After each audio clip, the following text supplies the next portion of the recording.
It's very much like that. I think that we call him the master teacher. I think the master teacher got the whole idea of cause and effect. Because that right there, to me, shows cause and effect. If I am putting out judgment, I'm getting judgment back. So we can take the same teaching of Jesus and apply it here. If I'm putting out anger and hatred and fear, what am I getting back? So Jesus laid that down for us, but Ernest Holmes took it way far. As a matter of fact, this whole book, if you've never read it, is full of cause and effect and the law of attraction and what goes around comes around. It's full of it. And guess where he got it from largely? Jesus' teachings. All right, so we can take that idea of judge not and then also say fear not or fight not. We can put all kinds of different things in there. But it's the level of, it's the understanding of cause and effect. So anti attracts more anti, and pro attracts more pro. I know which one I want. Do I get fearful sometimes? Well, I've already admitted as such. Do I get angry at times? Yes, absolutely. I'm a human being too. But I have this little tool that says, what am I for? And I want that to be the thing you take home today. What am I for? So that the things that you are creating in the world are for the highest good, not for anti. Not to fight something after the fact, but to prevent something to begin with. And I want to let Ernest Holmes have a couple words. Since I said this book is full of it, let me give you two. We're just going to put them up here. We must heal ourselves from worry. This tension is relaxed as we gain confidence, keyword, in good, in truth, and in beauty. Faith must overcome fear, and strong statements of faith should be used to erase the thoughts of doubt and worry that have assailed us. I have faith, I am faith, I abide in faith. All doubt and fear have left me. I understand why it is that I can remain in faith. I have complete confidence, I do not waver nor falter in my faith. Take a breath, because that is a lifetime right there. For I know that God, the living Spirit, is the only presence there is or ever can be. We must heal ourselves from worry. We gain confidence.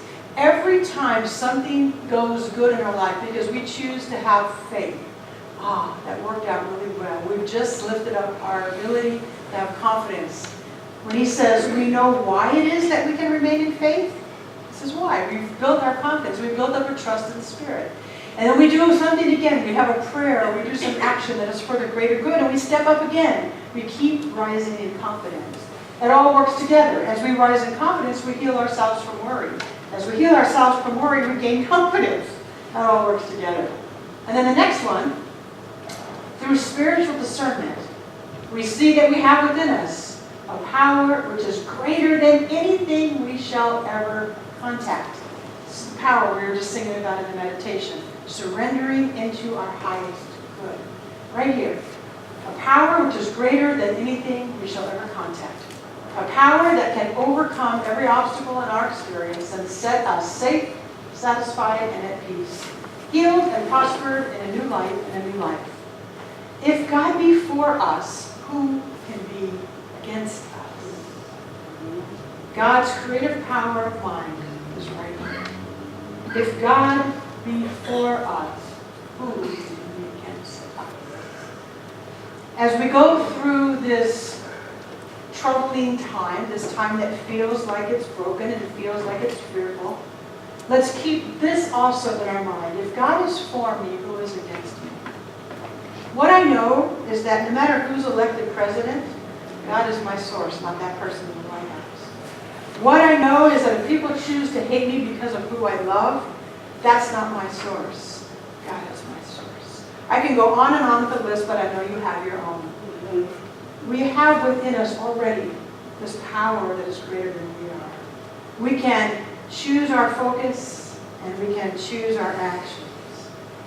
Let us find one person who is against nothing and for something by asking again and again, what am I for? And let's remember that as we're doing that, we are co-creating, we're using the power of God within us. And we're using it to be for something greater. And I say that something greater is something wonderful when we apply it this way. Let's close our eyes and do one final prayer. Join with me in knowing that there is only one source. By whatever name we call it, some of us like to call it God, some of us like to call it the divine presence, some of us may want to call it the friend within, some of us call it universal energy. Whatever that power is to you, you turn within right now. And what I know is there's only one power. And this power is always toward creation. This power does not destroy itself. Right here where we are as we are, we have been given the ability to co-create with it. And so we have all of the intelligence, all of the wisdom, and all of the power at our fingertips to co-create with this one source. Knowing that each one of us is a beautiful creation of this one. I speak this word for us, claiming that we today can begin to ask the question, what am I for? And begin to move with grace, with love, with purpose, with mission, and with ease into that pro that I am for.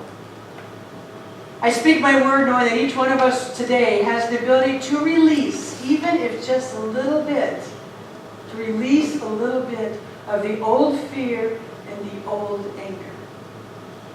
We have it within us. I speak my word knowing that we have a choice. I can be against, I can be for, and so can all of us. And I also know that if we choose to be against, that we do it in the most loving way. That we do it with a mindset that is for transformation into the good, because we've released the fear.